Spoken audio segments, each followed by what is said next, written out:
ఇశ్రాయేలు ప్రజలకు దేవుడు ఒకటి కాదు, రెండు కాదు, ఎన్నో మేలులు చేశాడు.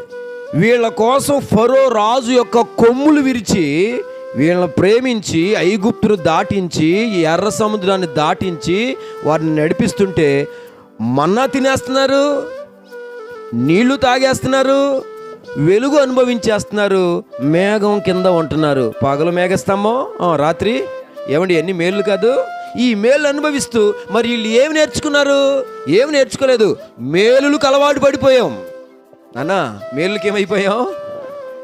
దేవుడు మేలు చేయడు అను. నేను చదివించాను కదా 119:68. ఆయన లక్షణమే మేలు చేయడం, మంచి చేయడం.